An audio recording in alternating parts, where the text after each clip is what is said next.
we all have darker sense of humours than we pretend. We put on this mask when we go outside and we go, oh no, you shouldn't say that, despite the fact that our WhatsApp groups could end every single one of our careers. There's comedians who are hugely famous that I think are utterly dog shit. It's like when people come up to me and they go, I don't think you're funny. And I'm like, yeah, that makes sense. And the day my sister died, there was no laughter in the house, obviously. I remember the first time I made my parents laugh after my sister died. And it was the day of my sister's fucking funeral. One of my best friends, his wife, at the age of 26, has just been diagnosed with cancer, which is horrific. You bet your fucking ass 5 minutes into that conversation I was making cancer jokes. Fuck shit, cunt. Fuck shit, cunt. Motherfucker, shit. Paul Burnham is the reason I will never be the greatest comedian my age. Give us your top 3 Paul Burnham songs then. I like Art Is Dead. Art is Dead! Yeah. Good, that's exactly the correct answer. And he goes, it's not funny to hit a kid. I go, I know it's not funny to hit a kid. That's why it's funny to pretend to hit a kid. Because it would be the worst thing to do in that situation.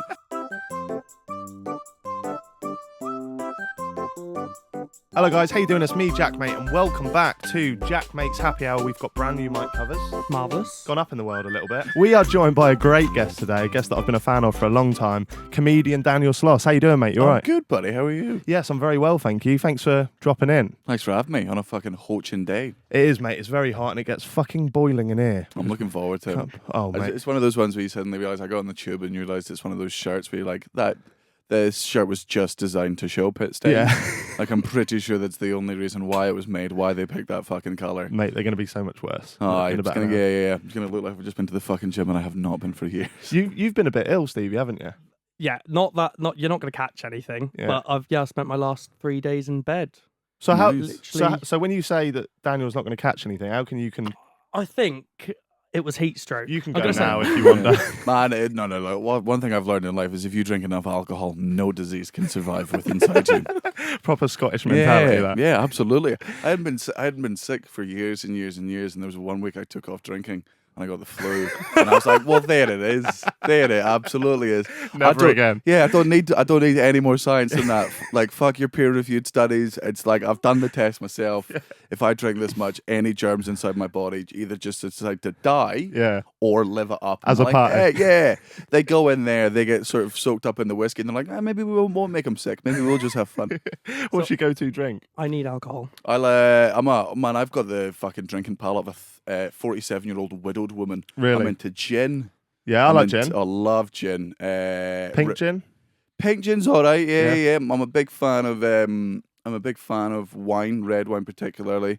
I hate beer. I think it's a disgusting flavour. And with beer drinkers, they always give you that thing of like, you've just not tried the right beer. And you go, no, it's the base level I don't like. It's the beer taste. It doesn't matter how you flavour the beer, it still tastes like fucking beer. Like it's like if somebody goes, you don't like pizza. Oh, if you had pineapple pizza.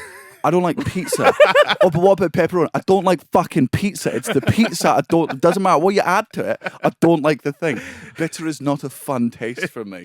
I'm not a massive fan of beer, but you can drink it. I can drink it. You're on just Guinness because I'll drink now. Guinness. Yeah, I really like Guinness. Do you? I Fucking think good, man. It's really smooth. And I think that's the first drink. And I started drinking it because we went pub golf, because lads. And it was one of the drinks. And I'm very competitive and I'm not losing pub golf, so I'll just down everything. And I did the first few, which was like Foster's and proper grim beers, and hated it. And then we got to Guinness and it just went down. And I was like, that's incredible. See, I'm the opposite. If I'm in a pub and someone's trying to make me down a drink, I will just not. I won't do it. I bet you must, because you're Scottish and that. Oh, absolutely, man. I love peer pressure. I think peer pressure is one of the greatest things in the fucking world. So, man, most of the cool stuff I've ever done is because someone pressured me into doing it. Like, I would have such a dull life if, like, the first time I said no, my friends were like, okay then. Like, what a shit life I'd live. You're literally just describing mine. Yeah, man. Peer pressure's wonderful. Like, don't get me wrong. Like, as long as you're hanging out with, like, semi-decent blokes. Yeah. But yeah, like, there's if they're all smackheads, then don't. Yeah. Well, I mean, you try it once. It might not be for you. Daniel, we always ask this very mundane question to start. What's your go-to meal deal? Oh, are we talking fucking sandwiches here? Yeah, so usually we say what shop you going for a meal deal. All right. And then you got your sandwich, snack, drink. W.H. Smith, man, like it's W.H. Smith is what I miss when I'm not in the UK. Right. The UK is the only country in the world that does decent sandwiches in shops. Really? There's no, the good old fashioned like cutting fucking triangles. They're both there. Yeah. It's only the UK that does actual decent versions of that. In America, I think they just run them through water. Like the bread itself is soaked in water, and then they just put on a pile of shit. Europe just has sad, like parts of Europe. When you get sandwiches there, you need to tell them that the war's over, like whatever war they were involved in. It's real bad. They do seem like they've been sat there for a long time. Yeah, it's real bad. I go for the chicken and bacon. Yeah, it's a good choice. Solid shout. That's right. Iron Brew is it's the nectar of the gods, Scottish. and I'll fight anyone that says otherwise. Is that not a stereotype then? Is that literally all you lot drink Iron Brew? There is only 2 countries in the world where Coca-Cola is not the #1 sold drink in the world. I don't know the other one, but I know one of them is Scotland, and it's because Iron Brew it sells more. It's one of the only 2 countries in the world where Coca-Cola is not the highest selling. Does drink. it taste different over there? Or is it all? Yeah. Iron Brew. There's been huge controversy in the last year because they changed the fucking recipe to take sugar out of it. That's Jamie fucking Oliver, that. Yeah. It probably is. Dipping his fingers in everything. And look, I was fine with school dinners, but you get your fucking hands off my goddamn. His restaurant's gone into administration anyway. So fuck him. Which is it's a shit. I actually went to Jamie's Italian the other day when I was in Perth, Australia, and I went there 3 days in a row. It was very nice. I was genuinely devastated to find out it shut down. I'm just 3 days in a row is a bit intense. I'm just shocked they've got them over there. Yeah, oh man, and because it's Perth, Western Australia, they'll not get the news that it's in administration for at least another 7 years. So he's going to be making a lot of money in Australia for a while. So, what snack? It's either got to be I'm 28 years old and I've never pronounced it correctly. Worcestershire sauce flavored crisps, Walkers. Really? Those are the goddamn. I didn't even know you could still get them. Yeah. Oh yeah, man, yeah. Either that or pickled Monster Munch. You love a Monster Munch. Yeah. Oh, Monster Munch is. You've just gone up even higher in my estimations. Yeah. Have you had the red hot ones? Oh yeah. That was just when I first discovered marijuana. That was like that was just my munchies down to a T. Was just as many Monster Munchies as you could possibly get in your mouth. That was you when you came and lived with me in Bristol. For that, I say lived, you just wouldn't leave. Right. You came to Bristol for about a month, and I remember we drank literally every night. Yeah. And every day you went and got a meal deal just with Monster Munch. Did I? Yeah, you always had Monster Munch. So I was cool even back then. Well. So Dan, you're 28. Yep. You've been doing comedy for over a decade. Right. That's a long time. Was it always your dream? I think so. Like, in a weird way, it was, but I was too thick to realise it. Right. Like, I'd watched stand-up since I was about 5 years old with my dad. Like, I remember just being up in my room in bed and, like, hearing my mum and dad laughing downstairs. And laughter was always a big part of my family. I was like, I need to know what makes my parents laugh that much. Like, because I want to laugh at that much. Right. And I came downstairs and they were watching stand-up comedy. I can't remember what it was. I think it was Jack D. And I laughed my ass. I was only laughing at the swear words. Like, I didn't understand what. All I knew was there was a man on stage and he was saying fucking shit, and my parents were laughing, and it was the funniest thing in the world to me. Yeah. And I just became obsessed with it from then on because my parents were huge stand-up comedy fans. So I just watched stand-up comedy all the fucking time. Every Fringe, me and my dad would go through and watch stuff. Comedy was a big part of my life, and then I did like stage acting for a while at the Adam Smith Theatre in Kirkcaldy. Up in Fife, just because my mum wanted me out of the fucking house. She just hated having me in it. Just because she works for the US, so she's got like a real job, but she works from home. Yeah, your parents are quite smart. My parents are geniuses. So it's just my mum's at home trying to sort out the world, and I'm like, "What can I?" She's like, "Get the fuck out of this goddamn house! I'm trying to save the planet." So I did stage acting for a while, but I didn't like the acting side of it because you don't know how well you're doing with acting. But I like doing the comedy side because there's an instant feedback, and I was in control of that. Right. Oh, so did you always knew that you wanted to be a performer? Yeah, but yeah. To what capacity you weren't So sure? I knew I wanted to be on stage, and I thought I wanted to be an actor, despite the fact that I only liked doing comedy, and I loved watching stand-up comedy, and I liked writing it. And it took me so long to go. I think it took my mum to be like, "Why don't you try stand-up comedy?" And I was like, "Oh yeah, that's why you're the smart one." And she's like, "No, I've just raised a moron. That's all that's fucking happened." Your dad's we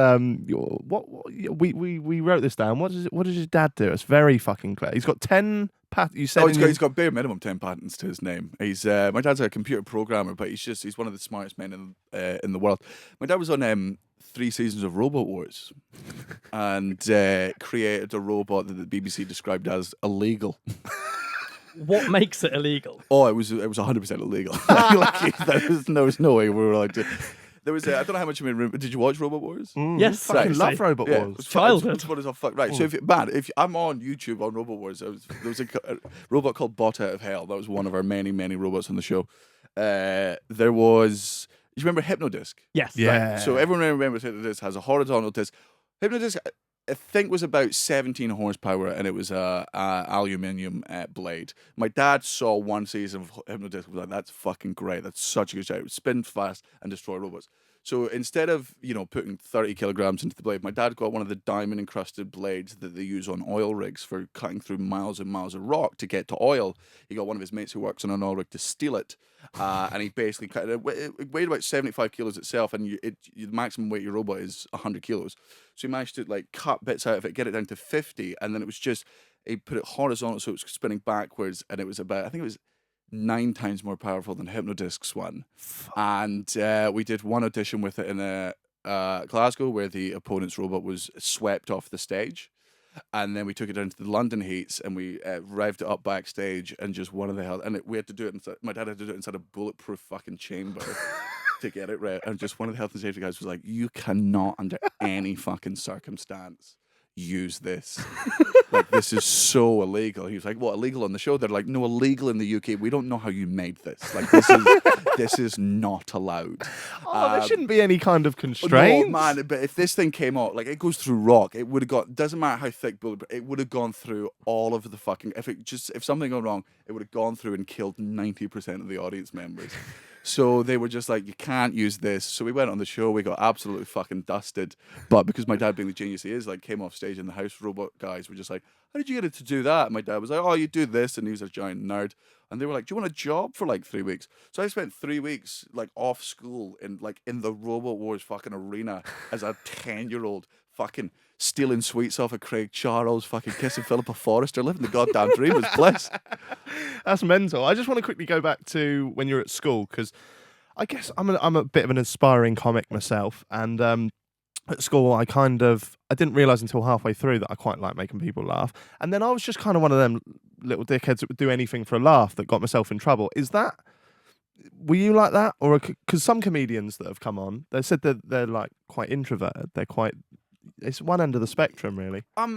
I think I used to. I don't know if I've ever been introverted, but no, I was never. Man, I'm a fucking stickler for the rules. Like, a lot of the time, like in some senses, like certain rules. Like, I never want to annoy people. I never want to piss people off. Like, especially fucking authority figures. I'm not one of those stick it to the man. So don't get me wrong. I'm still gonna do drugs because fuck you. That's my decision. I'm an adult. Like, I'll break that law. Grow up. Like, there's nothing you can do to stop me doing that. Put me in jail. I'll still do it there. Like, but with other things, like, I didn't want to fucking piss the teachers off. I didn't want to do anything. I liked trying to get them to laugh. Like, that was the fucking challenge. Was if you can get a teacher to laugh, it's very easy to make your mates in class laugh because all you have to do is just show off a little bit. Yeah. Whereas getting a fucking teacher to laugh is quite the challenge, and I enjoyed. Yeah, I mean, there was funnier kids than me in school, 100%. Like, I wasn't voted the funniest in my school. Really? And I wasn't. That's weird, because I don't know if it's my ego that perhaps get in the way, but when at school I'd know, because I think even from sort of like just as I was getting into high school, I thought I want to do comedy in some capacity. When, like you just said, other people are outshining you in that respect, does that not dishearten you? Because if you think, if I'm not the funniest one in this room, how am I going to be the funniest one in theatres all across the world? Like, well, Matt, comedy is the most subjective thing in the world. Like, there's comedians who are hugely famous that I think are utterly dog shit. Right. Like, I'll watch I watch a lot of comedy. There's plenty of comedians I watch.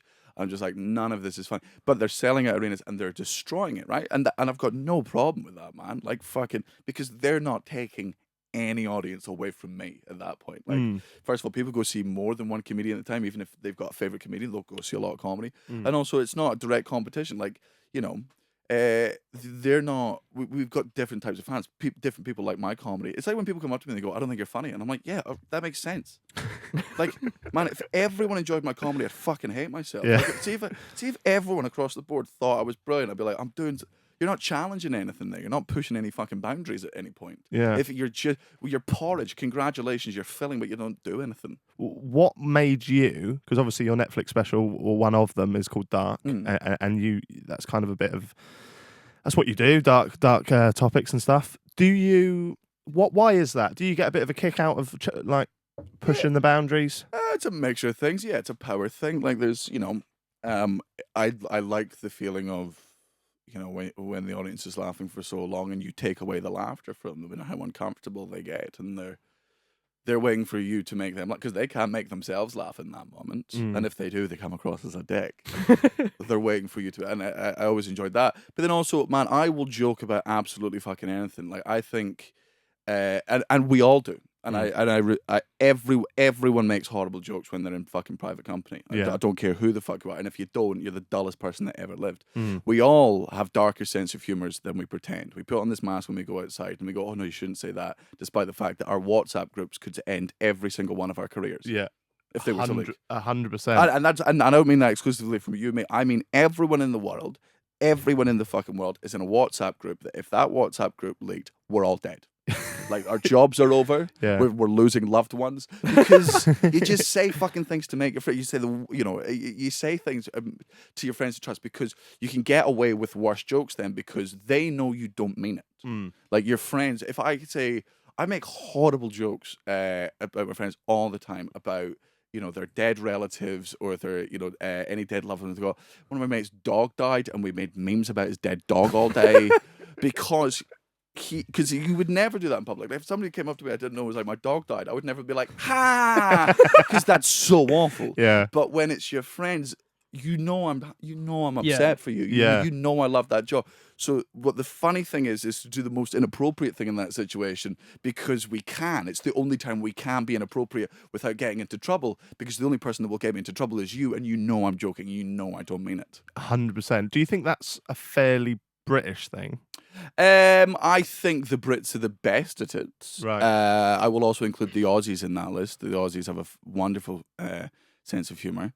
And it's surprisingly a lot of European countries. I probably should comment on I'm learning a lot more about European countries as I go to them. But yeah, I think we're all darker than we pretend to be, and because everyone, especially in the public eye, tries so hard to come across as fucking flawless and perfect and pristine in every single way that you need comedians who just come on and be like, I'm a dick. Yeah. Like, I'm a dick. Yeah. And I had an ex-girlfriend, and for a long time I wished she was dead. And then people go, oh, thank God. Oh, I've also wished my ex-girlfriend was dead, or whatever. Yeah. Like, that's what, Yeah, my girlfriend is from a very sort of different upbringing to me. Like her parents are fairly well off and stuff like that. Where I'm from, like a council estate, so I find off the bat my humour's a lot darker than hers. Do you think that upbringings like really have a big? Because one thing that touched me in your special is when you talk about your sister, and I was quite. I found it really funny, but I was quite shocked at how much you go into it. Do you think that happening in your life led you down the path of enjoying darker things to try and cut as a coping mechanism, or? Yeah, definitely. Like, so, I mean, my family's very, very funny. They always have been. Like, every single member of my family makes me fucking laugh. And the day my sister died, there was no laughter in the house, obviously. But it was, I remember, there was laughter soon after as well, like, and people were still sad. And that's the thing, is I saw people sad and genuinely sad, but they were still laughing, and that's what was getting through them. Like, my sister, while she was alive, made us laugh all of the fucking time. So it's very offensive to her memory for us to not still get laughs out of her even after she's fucking gone. Like, it was I don't know if it was necessarily a coping mechanism, but it just taught me, like, it's fine to be sad, but people seem to think that making jokes about sad things means you lack empathy or that you're cruel or vindictive. And you go, no. I can feel more than one emotion at a time. Like, this isn't, you can mix things. We're complex human beings. I can feel sad and still laugh. I can feel happy and still cry. It's because it's because you feel sad that you then want to laugh, isn't it? It's like, and then also some of the funniest shit in the world comes out when something bad happens, man. Like, you're not expecting it, but it just comes out of nowhere and it makes you. Like, I remember the first time I made my parents laugh.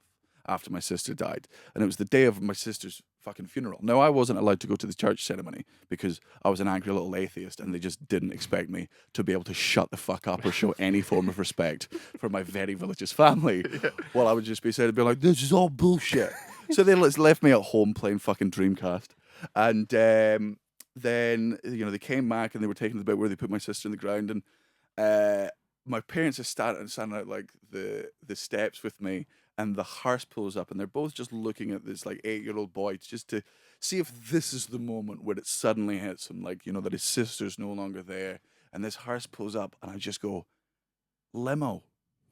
And they were like, that's not a limo. And I'm like, I've watched a lot of cartoons. That's a goddamn limo. And they're just laughing because it's me, like, in this fucking hearse with my sister's body in the back. And me being like, where's the sunroof? And they're like, oh my God. Oh my God, he's a fucking sociopath. We can't. There's nothing we can do. And they're like, we can't turn up to our daughter's funeral laughing. And then, so they're just sitting in the back of this hearse, just laughing and because it's the most inappropriate thing to do. And then we get up to the funeral, and my teachers are there. And I don't remember being young and seeing your teachers outside of school. It's weird. But it was like seeing a Pokemon in the wild. It was like, doesn't matter. Nah, man, my parents could have died in that moment. I've been like, sad. That's a fucking teacher, man. Like, what is my... And I'm waving to my teacher because I still know that this is all sad, whatever, but it's, Yeah. Like, it was just... And I made my parents laugh throughout that thing. And for me, in those moments, I really enjoyed that. And that's why whenever I see my friends that are, sad or whatever, I do try to make them laugh. And I'm very good at it as well. One thing that and it's a real moment of pride for me, my friends... I'm the one that they come to talk to about things because I won't bullshit. Like, I'll just be like, one of my best friends, his wife at the age of 26 has just been diagnosed with cancer, which is horrific. You bet your fucking ass 5 minutes into that conversation I was making cancer jokes. Right. Of course I was. And she was too, because it's not necessarily to fucking normalize it, but it should be to normalize it. All of this stuff is normal. Tragedy is normal. Like, the one thing the world has in common, everyone, is we all know someone dead and we're all going to die. So the fact that we don't all talk about it openly and honestly, I think is one of the reasons why it still has such a fucking impact, is because people's reaction to death is so pathetic. Yeah, it's taboo, isn't it? And it doesn't make any sense. Like, yeah, it's the same reason. And I've got very, very few complaints about Dark at any point, but there was only one or two, and it was just people coming up to me and like, I actually know someone that died, and I'm like, do you? We all do. Oh, how fucking rare! Every person I know forever is alive. I'm the fucking fountain of youth, you psycho. Like, what are you talking? Of course, everyone knows someone dead. Do you think the fact that it's taboo makes it easier to write dark jokes, though? Because if it was so openly spoken about, everyone would go, well, yeah. 100%. But now, because it's taboo, you can go dark. 100%, yeah. And it's the thing I keep saying, that if you do not want things to have power, stop giving them power. Right? The only reason I enjoy swearing is because well, first of all, I'm Scottish and it's in my fucking blood. But it's also... I enjoy the power of swearing, right? I enjoy it. Like, man, saying cunt in America is a feeling like no other. Just watching them all flinch and get terrified by it. And if you sorry to just like interject there, but if I find that if you use it like a swear word just in the right place, that can make the joke 10 times funnier. Oh, and it is, man. Yeah. I think swearing itself is language. Language is music. Language is song. Talking and and the spoken word can be very sort of musical at points. Swearing is a drum kit in the background, especially when you swear as a British person. Now, the reason Americans don't like swearing as much as we do is because they can't swear. It doesn't fit in with their accent. The American accent is musical. They extend all their vowels. British accent and Australian accent, short, guttural vowels. Fuck, shit, cunt, motherfucker. Right, they're short. It's like a drum kit. Fuck shit, cunt. Fuck shit, cunt. Motherfucker, shit. Bastard. Fast. It peppers and punctuates the sentence. When Americans swear, because they're musical, because they're happy, they elongate the vowels, and that's where they go, fuck, shit, motherfucker. And the swear words are 5 times longer than they need to be, so they stand out in a sentence. When a British person swears, for an American, they'll notice the swear word 7 days after you've said it. Yeah. They'll be like, I think he called me a cunt. Like, they'll just, because you just, mid-sentence, you're like, well, this motherfucking cunt came up to me, he was talking absolute fucking shite, but at the end of the day, I just chinned the butt. Like, it peppers straight through there. Whenever they swear, it sort of stands it out in that stead. Yeah. But the only reason swearing has power is because of of how people react to it. Like, Right. I would never say fuck again if people didn't get upset by it. Yeah. It's so funny to see Yeah. a word, something my mouth did, a noise, a gut noise. It's the closest any of us will get to being wizards. Yeah. It's saying fuck in front of pensioners and just watch them going and fucking going onto their goddamn fainting couches. You said about people being offended by dark, or only a couple. How do you tend to react other than the obvious there? So the reason I ask is because I made a joke to someone not too long ago. In the situation, it made sense. I made a brain tumor joke, and I then made someone who heard that joke cry. I didn't. I made a brain tumor joke. She cried because something had happened in her life recently. And in my mind, I didn't want to apologize because the joke was not aimed at her. I knew nothing about the situation. Yeah. And then someone was like, "Are you going to apologize?" I was like, "No, I can't." Like, in my mind, I was like, I can't apologize to something that wasn't directed at them. So when people come up to you and say, well, I know someone that had cancer, or like, what do you do in that situation? I'll talk to them about it. Like, I also listen. Like, I'm not one of these fucking comedians where it's just like, oh, I don't give a fuck if you're offended. I'll check why you're offended and see if I care. And if I care, I'll absolutely make steps to not do that again. Because I don't want to accidentally offend someone. Like, if through my choice of language I say something that offends the gay community, like, and it's pure sheer, and it happens, it'll happen again, but there'll be times when I say something and a gay person will be like, that sounds like you meant that, and I'll be like, oh, I didn't mean that, but now that you've pointed it out, I can see where it comes across as that, I didn't mean that, I'm going to try my best, I'll make sure that that doesn't happen again. I won't necessarily do an apology, just because I don't think I'm just never apologizing for a joke. But I will definitely take it into account. But then there's other times when people go, I was offended by that. I'm like, yeah, okay. Yeah. Like, I don't know. I don't know what you want me to do about that. Yeah. Don't watch my stuff again. Yeah. Like, we're now in a very easy relationship now. Yeah. I'm not here to impress you. You fucking hate me. Let's part ways and I'll never see you again. Yeah. When it comes to people getting there's always going to be stuff that you say that is going to affect some people. But I think a lot the onus is on men sometimes, which is going, right, if I make a joke about cancer, and not making, obviously not making fun of people that die of cancer, but I bring cancer into the fucking joke, and it comes up, and someone that has cancer or someone that's died of cancer, and it's a raw wound as well, like it's something new, and you get upset by that. That's of course allowed. Like, I've brought up something bad and awful, and it's fresh in your memory, and that upsets you, and yeah, that's what happened, and it was never my intention, but it has happened. And you should just know that that's not what I meant. Yeah. You should have the emotional intelligence to understand that, of course, the point of my joke was never, ever, ever to bring up that horrible moment for you. But if you're upset by it, I'll just go, fine, don't laugh at the joke. Do you want me to apologise for it? No. Yeah. I feel like environment matters as well, because if you go into like a Daniel Sloss gig and you're getting and you're getting offended, it's a bit confusing, because by going to the gig, you're almost signing that agreement. Do you know what I mean? Does that make sense? Do you feel that way? Yeah, it happens a lot. It's really good for my comedy now. Is how a lot of people know what they're getting, and it's just nice to I've genuinely never considered myself an offensive comedian, because I don't try to be. It's not what I want. I don't go out with the goal to upset people. Like, do you think there are comedians that do then? Yeah, and they're mainly open spots and middle ground ones that watched Jim Jeffries and don't understand the nuance. Yeah, there are comedians that will watch your Anthony Jeselnik's, your Jim Jeffries, your Bill Burrs, your Frankie Boyles, and they'll watch this and they'll see these amazing comedians do jokes that touch on the subjects of cancer, AIDS, poverty, sexual assault, all these sort of things. Very rarely are the things they're talking about the punchlines of the joke. It's just the subject matter. Whereas bad comedians will see comedians doing these jokes about death, and they'll be like, "Death is funny. I'll just make jokes where death is the punchline." Yeah. And then I killed them, and then I punched them. You go, "No, you've fucking."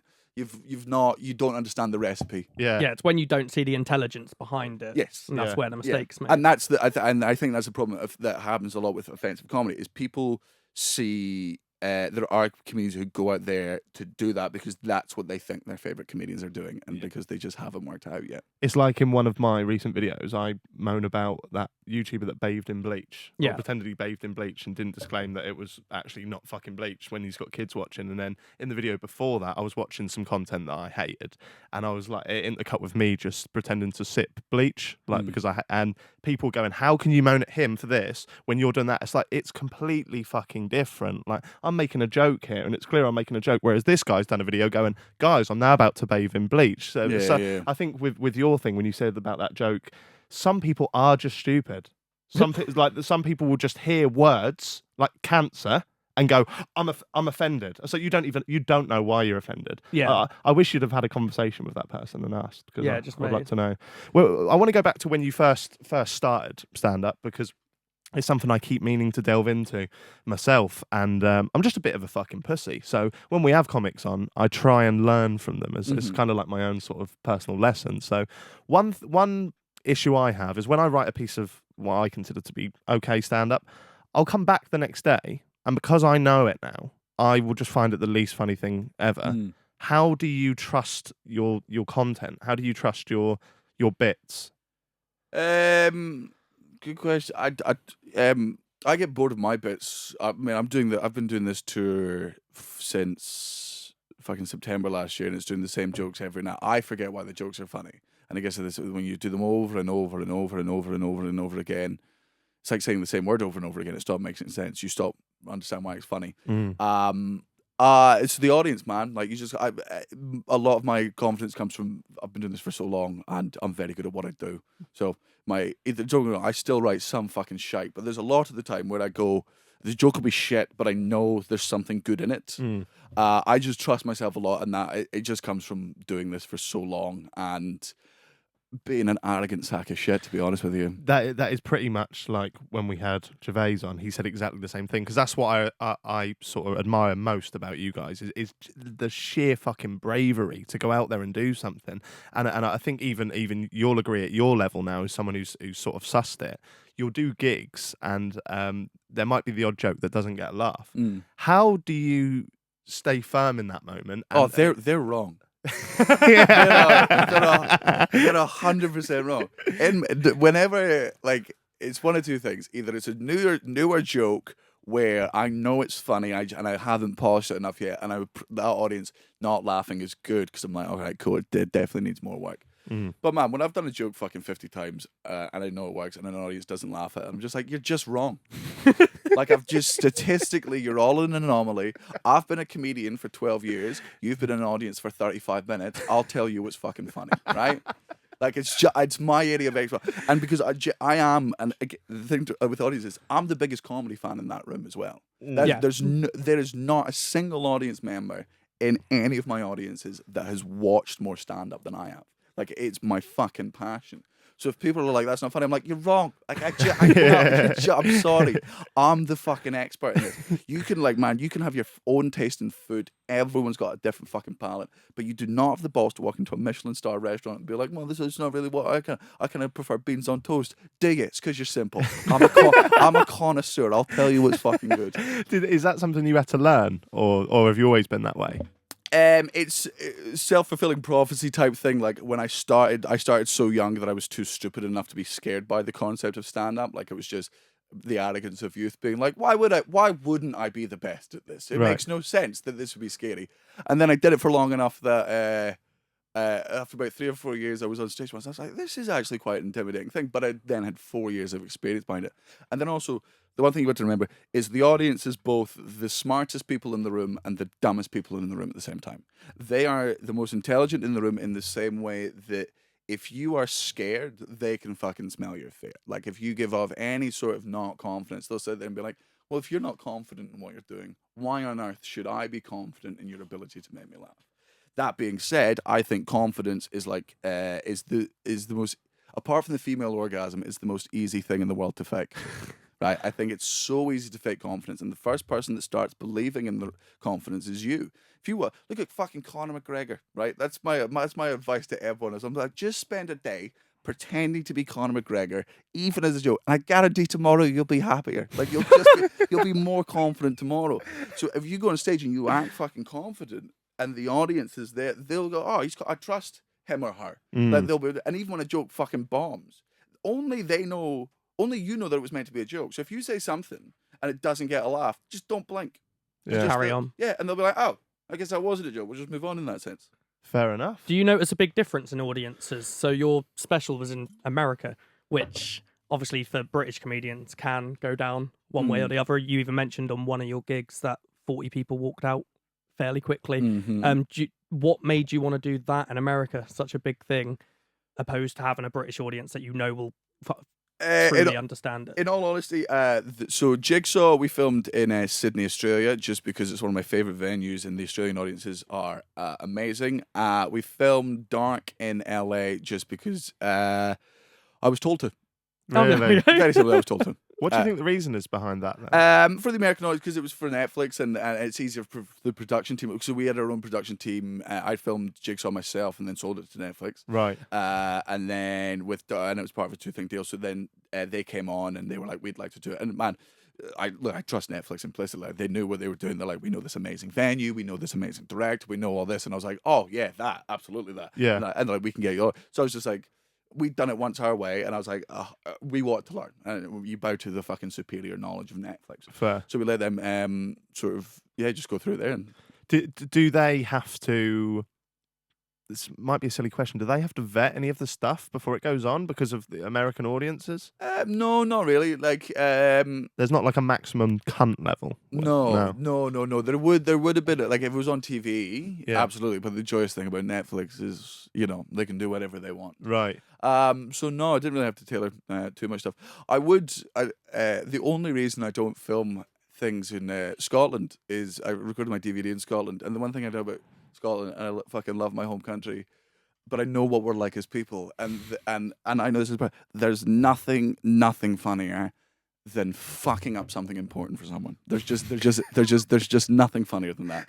At my best friend's wedding, I was fucking best man, and there's nothing, and I just spent the whole day just being a dick, just trying my hardest to not destroy the wedding, but just stupid. There's a photo of me standing behind his fucking bride, right, and it's just me giving the camera the middle finger, right, just because it's funny to just ruin the occasional wedding photo, and I think it's a Scottish thing, but like, hey, is this a big thing for you? Well, I'm gonna fuck up a little bit. And it happened at my fucking DVD record when I was 20 years old. It's just people were just like, they would heckle in not malicious ways and not in bad ways, but just because it's fucking funny to do that, and it's a uniquely Scottish thing, and I know they'd probably be on their best behavior if I went, "Hi, look, this means the world to me, and I really need to fucking record this." They'd be like, "Yeah, sure. All it takes is one." Yeah. So I'll eventually will record something back in Scotland, but with the show I'm currently doing, and I've still got those, impactful moments in the show where I switch the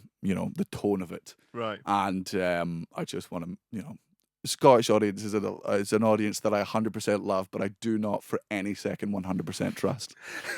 not for a fucking moment. I heard this. I don't know if you call it a stat. I was wondering if you've ever heard it. You probably haven't. It's probably bollocks. Someone sort of selling me up the river, but.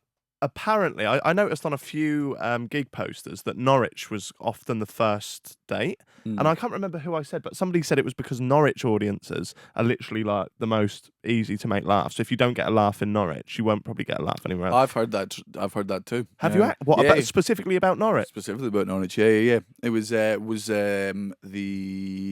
woman who runs the Norwich Players was telling me. I can't remember. In fact, I should be able to. Oh, I should know the name of the comic who.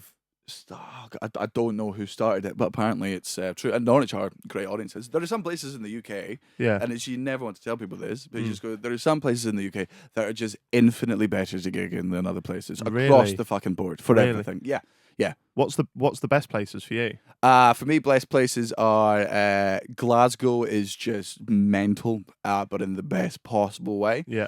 Every gig there in a second could just fucking turn on a dime, but it's chaotic in that sense. Yeah. It's like trying to control fire.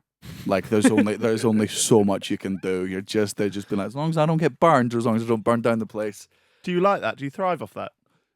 Sometimes yes and sometimes no. Like, and my audiences are very good. Like, there's some points in the show where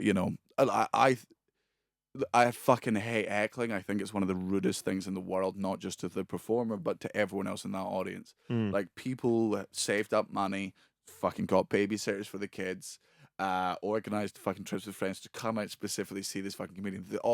Most of the audience, they just want to hear what I have to say. And I'm funnier than you are. Right? And the proof of that is that you pay tickets to my show. Yeah. Here's proof that I'm funnier than you. You're facing this way, I'm facing this way. You pay to face this way, and I get paid to look this way. Yeah. Never, ever for a fucking second question who's in charge here. But people, a lot of time with heckling's not malicious. They think they're helping. They think they're joining in. But it fucks with my timing and stuff. So I don't enjoy having to deal with hecklers, because it's like, I know what the show is, and I know there's times when I will interact with the audience. I'll bring in it when I want to. I don't need the help. Do you ever have any malicious ones, or are they all just from a place of wanting to sort of join in? Yeah, most of the time, if I have malicious ones, I'll turn on it. I haven't had ones for a while, but I do not like what I become in those moments. I know I can say the worst things in the world. I know what's funny, and I know how to make people cry. It's one of I very firmly believe that most people in the world, if you give me 20 minutes with them and tell me enough about them, I'll be able to zero in on their insecurities, and I think I can make most people cry if I put my mind I to almost want you to go in on me. No, it's not. It's not a side of me I enjoy. It's not. It's I can just run off the empathy. It's psychotic. It's not good. It's not a good superpower. Well, because the secret to actually upsetting someone is you don't pick their first two insecurities, because that's what they've been insulted for all their life. You pick the third or fourth thing, the thing that they didn't know that you were aware of. Right. And that cripples them. that is quite psychotic. I'd quite like to see you cry. Going back to what you were saying about like making the worst jokes about like your mate's girlfriend and stuff like that, do you kind of feel that, being from Scotland and same here in England and stuff like that, if they're the kind of people that do take offence, they're not really the kind of people for you? Like, you can't have them in your circle. Yeah, like if people that are easily offended, and it happens, it happens a lot. People sit on their house. You make one joke and actually that's not funny, and I'm like, I know it's not funny. That's why it's funny. Yeah. The reason, exactly. That's the joke. The joke is it's not funny, and I said it as if it was funny. Like, there's nothing funnier. There's nothing funny about hitting kids. There's just nothing funny about hitting kids, right? But if you're standing behind a kid and no one else is looking, and your friend's there, and you go, just and you're never gonna. That's funny. That's funny, because I'm obviously not going to hit the kid, because that would be a horrible thing to fucking do, and I would never do that. And you go, it's not funny to hit a kid. I go, I know it's not funny to hit a kid. That's why it's funny to pretend to hit a kid, because it would be the worst thing to do in that situation. Man, my girlfriend and we say the worst things to each other, the worst things. One of our favorite things. There's nothing funny. There's nothing funny about domestic abuse. There's nothing funny about domestic abuse. My girlfriend is about 5'2" and weighs about. She's this big. She's a tiny little person. We find it funny if occasionally we're walking around the supermarket and she drags my hand, being like, "You always do this," because there's nothing funny about the real situation with that. But in this scenario, it's a safer version of it. And there are some people out there who go, "I don't find that funny," and I'm like, "Cool, don't ever talk to me again." Yeah. Because I am not willing to spend the rest of my life walking around the eggshells that you've created. Yeah. I never ever, if I ever have friends, I've never have, but if I ever had a friend that was like, I was actually upset by what you said, I'm like, oh cool, never, we're done. Yeah. Because you're a cunt for thinking I meant that. You're the bad person. Like, if you get offended by what I say to you, that tells me what you think about me. You think I meant what I said, and fuck you. How dare you think I'm that person? I've got no interest in you anymore. Have you ever found that when you meet, or say your friends introduce you to new people, do you ever find that you go harder in a new situation? So you'll say worse things because they're new people? As a test, sometimes you test the ground, and then sometimes it's just not worth the thing. Like, it's also, if I had this sort of sense of humor with everyone, it wouldn't be fun. Like, it's nice to have, layers and stuff. Like, I get away with a lot of stuff on stage because my audience know most of them are jokes, and that's why I can get away with it. Stuff that I wouldn't get away if I was to just, say it in the middle of a street. But then there's other stuff that I say to friends that I would never in my life say on stage, ever, under any circumstance. And then there's also a level of friend beyond that where there's unrepeatable things that even in empty houses we whisper to each other. And it's that. I think it's important to, I don't want all of my dark humor out of the world. You let some of it go to the top, but some of it has to be personal. And again, I understand it's not for everyone. And, I wouldn't want to say there's any right or wrong way to live your life. But for me, I kind of do that. Like, I'll just voice note you the worst things I can think of sometimes, and they don't even have to be jokes. It'll be out of the blue as well. I'll just be sat. As soon as I see that you've sent me a voice note, the first thing I'll do is turn my phone as quiet as possible. No one else can hear this. It could be completely innocent, just like what time you get into the train station. But because it's him, I know I need to make sure no one else hears it I first. get a kick out of it. Again, not to fuck it. I was speaking to you just off air about how people ask about Gervais, but and I answer, which makes it seem like I talk about him a lot. But for the sake of having a comedian on, I want to run a quote by him to you and see if you agree with it. He, not word for word, but he pretty much said that there is a perfect joke and that he wants that perfect joke. That was probably one of the things he said that I was a bit 50-50 on. Like, I personally don't know if there is a perfect. I think there can be, but it needs to be specific to the person, which is the issue. As you've said, comedy is subjective. So there's going to be a perfect joke to each individual. For that person, for that character. For his humour, yeah, he will have a perfect joke, and he obviously doesn't think he's written it yet because he's still trying to find it. Yeah. But then that could be completely different with your humour. I've had a couple of my jokes where I've been like, oh, that's fucking belter, that is. Like, proper, felt like a real comedian being like, I wrote that. As a comedian, one of the highest forms of praise you can ever get from other comedians is when they see you doing a joke and they come up to you afterwards and they go, fuck you. Like, fuck you for coming up with that one. Like, I wanted that. And I've done it to so many comedians where I've been like, I'm seething that you wrote that joke and I didn't, because it's so perfect and so fucking obvious. It was all right in front of us and we all fucking missed it. I don't think I've found my perfect joke yet, but I enjoy the ones that are close to it. And I sometimes throw in just fucking silly jokes. There are at least 4 jokes in my show that are just for me. Yeah. They're just little things that just make me laugh, they never get laughs from the audience, but it's just, I'm like, it's not all for you. I need to stay sane up here. And and sometimes I find it funny the way audiences react to things. What makes a good joke? I know that's a very broad question. It's surprise. It's a mixture. If you want to, I recently spoke to Gervais about this. What laughter is they tried to work out what the lowest form of animal that laughs was, and they've discovered it to be rats. So if you take a rat and you put it on its back and you tickle its belly, it will let out sort of squeaks, which is the rat laughing. So they were trying to work out why is the rat laughing at that, and what they realized is because it's a safe violation. If that rat was on its back and a dog was attacking it, or a cat or an eagle or whatever, and that's that rat about to die. That's the most terrifying, vulnerable position for that rat to be in. And you're doing that thing in a safe way. So you're doing a minor version of the awful thing. And that's why the rat is laughing. It's a safe violation. I think all comedy is that. Is here's this awful thing, and I'm going to say in a way that we obviously know that I don't mean it.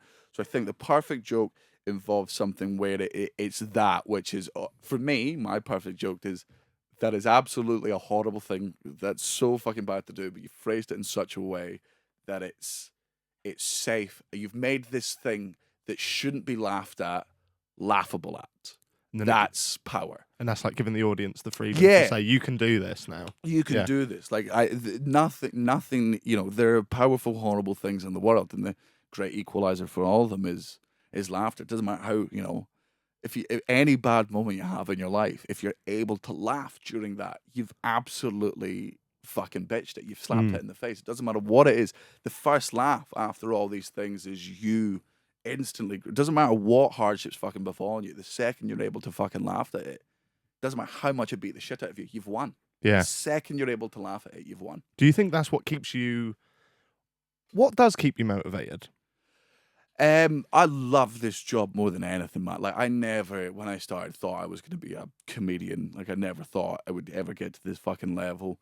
It's a healthy mix of this is my dream job and I don't want to lose it, and then ego as well. Like, I, as someone that grew up loving comedy, I want to be one of the best comedians in the world. I want to be, you know, eventually one day said in the same breath as the comedians that I say when I list off the best comedians in the world. Who would they be? Bill Burr, Bo Burnham, Ricky Gervais, Anthony Jeselnik, Tig Notaro, Catherine Ryan, Zoe Lyons. There's so many other things I just grabbed, but those I want to be, you know. I want all the comedians I want to look at. I want, you know, fucking 20, 30 years time, the comedians that start out to be looking up to me, like, because that's how I started, and that to me is a sign of success, and it's absolutely ego based. Yeah, and I don't know what you want me to do about that. That's fair enough. Yeah. I think I'm so glad there was one name that he said that just lit my face up. Bo Burnham. Yeah, Bo Burnham is. We were speaking about Bo Burnham literally 5 minutes before you got here. I love everything he's ever done. I watch What about 3 times a year. I think it is one of the. I just think he's a genius. I think he's one of. Bo Burnham is the reason I will never be the greatest comedian my age.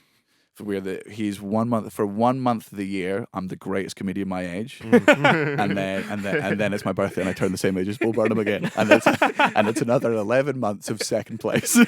Have you ever met him? Yeah, man. Really? So when Bo came over to the Fringe back in 2000, and it must have been 2010. So this was back when he was doing Words. So he had a bit of his YouTube success, and he came over to the Fringe, and there was a lot of comedians being like, "Who the fuck's this YouTube star?" I think he was the first ever. Who the fuck's this YouTube star? Yeah. Because all we knew is this guy had a bunch of YouTube videos online. And one of my friends really, really liked him. I'd never really watched any of his stuff. I was just like, and he was young, and he had the same hair as I did. I'm like, who's this fucking American coming over to do my thing? And then I was like, you know what? Go and see what he's like. And he blew me away. I was like, oh, okay. Yeah. You and I aren't even in the same league. I was instantly able to just be like, it was no longer a competition, right? Yeah. It would be like me playing against Man City alone. Like, you just go, oh, there's like, okay, this is just fun. We bumped into each other, and he was a fucking sweetheart. We spent a lot of that festival, every couple of nights he'd come round to mine. We'd just get fucking high and talk shit and, play card games and get drunk. He's so nice and so lovely, and I bumped into him a couple of months ago in LA, and he's because 8th grade had just come out. I don't know if you've seen that. Yeah, yet. I've seen it. It's Yeah, brilliant. Yeah. I just think he's a fucking genius. Yeah, it's kind of, he's one of those very few people that I will just watch anything that his name's put towards. What's your favorite? Give us your top 3 Bo Burnham songs then. I like Art Is Dead. Art Is Dead. Yeah, good. That's exactly the correct answer. Art Is Dead on the Green Room with Paul Provenza. That fucking song, man. I don't know. It just gives me chills when I listen to it. Yeah. And another one that gives me chills is I never remember the name, but it's the Kanye West. It's the one at the end when he flips it at the end to get very meta about at the end of Make Happy. Yeah. I can't remember the name. And then what should we go for third? I like From God's Perspective. Yeah, class. God's Perspective. Class. Great. Yeah, I loved the We Think We Know You. Yeah. We think spoke to me on a profound fucking level. It's like it took me back to being an audience member, and that's what I really like about so many comedians I love is watching comedians that turn me back into an audience member. Because normally when I watch comedy, I'm trying to work out what the punchline is. I'm trying to work out, just not even trying to. It's just where my brain goes. The second you do a setup, my brain's working out the thousands of different punchlines. Comedians that are able to just make me just go, I'm an audience member. And when he did We Think We Know You, I sat in the audience. I was like, he wrote this song for me. Like, specifically wrote this song just for me, and he's doing it onto her. How nice of him to do that. Like, I was probably just... And Left and Right Brain as well, I just think is... great song. He's just a genius. I did my university dissertation on sad. Oh. Did you? Yeah, just kind of saying that within comedy you can be as dark as you want to because it's comedy. Yeah. Because you can say that, and I did that because I did animation. Really weird link for a dissertation, but I was just basically saying that as long as it's pointed out and shown as comedy, say what you want, do what you want, and then people can choose to be offended or choose to enjoy it. Yeah. Have you seen? I don't want to just spend this whole time speaking about somebody else's work. I'm more than happy. It's my favorite. I love talking shop. Have you seen Gervais's Afterlife? Yes, loved it. Yeah, did you? Yeah, really loved it. Just I love exactly that type of thing, which is just even in the fucking bleakest of moments, there's sadness. Like I also think sometimes you just shouldn't let people be sad. Like if you see people, as much as you want to be fucking sympathetic and be like, hey, I know you're going through a tough time, drag them out of it. Like, people who are in real ruts, right, aren't going to bring themselves out of it like that. A lot of the time, you got to remember that's one of the most crippling things about depression for people is you just fucking grab them by the neck, man. Like if it's your boy or your girl, just drag them out. Be like, right, no, I'm making you laugh. Yeah, it's just I'm sorry, and it might annoy you. Cool, then I'll make jokes about annoying you. I'm not. It's just we'll get you back into the fucking ways of things. And and just not letting people tell you what you can and can't laugh at. I think so much of that show was just been like so much of life sucks. So much of life sucks, and that's fine. And we're all part of it, but you can still find fucking joy in it. Spot on. Do you think you would ever write anything sitcom sort of based? Absolutely. You would? But I know where my skills are, and I know where my skills are not. Are they not transferable? Not from what I've seen so far. I would love to, like, whenever I want to write things with other people. I want, whenever people are like, you've got any ideas? I'm like, loads, but I need a scriptwriter. I need someone that's able to come in and explain to me how to write scripts. I'm good at learning. I'm a very fast learner, but I'm not going to fucking sit there and be like, oh, I can make people laugh for 90 minutes. I can obviously write a sitcom. Like, I just, you can't do it. Like, and there's so much high quality fucking sitcom out there. It's going to be very hard to compete with the likes of Fleabag and stuff. Right. Like, it's just, like for me to write something close to Fleabag, I'm going to need a bunch of fucking writers. Right. To, manifest it. Something I'm interested in, but ultimately, my heart is in stand-up. Fair. And before we get to the last question, the theoretical question, we always finish with a shit theoretical question. Again, personal lesson for me. In the past, because I've been such a huge fan of Gervais, I pick up a lot of Gervaisisms, and it's been almost, at the start, I just completely ripped everything he did, and then it was trying to find my own feet and my own way in sort of like the comedy space, although it just existed within YouTube at the moment. How you obviously have your influences, but you've also got your very unique way on stage. How was that something you had to learn, your own style? How does somebody go about getting their own style? Obviously, it comes naturally. It doesn't come naturally at all. Does it not? No. First 3 years of my career, I was doing an Ed Byrne impression. I just Right. loved Ed Byrne. Was one of my favourite comics growing up. Still is. Loved Ed Byrne. He's got an Irish accent. People would come up to him and be like, "Are you Irish?" And I'm like, "No, sorry. I just occasionally do comedy in an Irish twang because I grew up watching Ed Byrne." And then after that, I did Bill Burr impression for several years. Yeah. My get influenced a lot. Tom Stade influenced me a lot. There's so many, but you slowly manage to sort of not necessarily shrug off the influences, because you've got to remember every single comedian in the world is influenced by, Pryor and Carlin and Hicks. Even the ones that think they're not influenced by those comedians are. Because if you're not inspired by them, you're inspired by comedians who were inspired by them. And it's this sort of through line throughout history that goes on. You just start writing jokes that are more you. Like, it's instead of just writing jokes like, hey, is this funny? You go, hey, this is what I think. This is my opinion, and I'm going to make it funny. And that's when it becomes more you. Instead of just, okay, here's what happened in the fucking news today, and here's what's going on in the world. I would start being like, hey, here's this thing that happened to me, and here's why I don't like this, and here's the thing that's going on, and here's my theory about the fucking world. And it's very hard to do your opinion in someone else's voice, because it's not their voice. You can occasionally perform it close to that, but eventually, it just comes out natural to you. Right. Yeah. And it's just the secret to fucking comedy is timing in two senses of the word. It's about the timing of the jokes and how long you spend fucking doing it. The only reason the best comedians in the world, the reason they're the best comedians in the world is because they've done it more than all the other comedians. That's the be all and end all of it. It's the more you do it, the better you fucking get. That's just how it works. Fair enough. Summed it up perfectly there. And just before we go, a shit theoretical question. As we have you in, Dan, I've gone for a bit of a dark one, and I want you both to answer this one. Okay. So you've got 100 balls in a bag, all the same size. You can't tell which ones they are without looking at them. 99 of them are blue balls. One of them is a red ball. You can have as many goes as you want of putting your hand in and picking out a ball. If you get a blue ball, you pull it out, you win £1 million, like that. But if you get the red one, you get stage 4 terminal cancer. Are you dipping your hand in? Are you having a go? And if you have a go, how many are you going back for?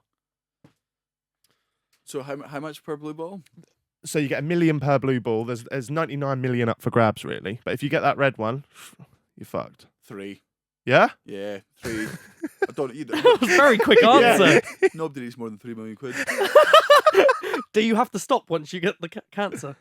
Once you get the red ball, I should have said. So you're going to... Well, I mean, once you've got that, you just keep going. You did. I'll have the 99 million then. I'll die 99 pouring it out, yeah. No, once if you get the red one, I didn't really think that through. No, yeah, you stop and you're pretty much going to die. Yeah, soon. 3 sounds about good. Yeah.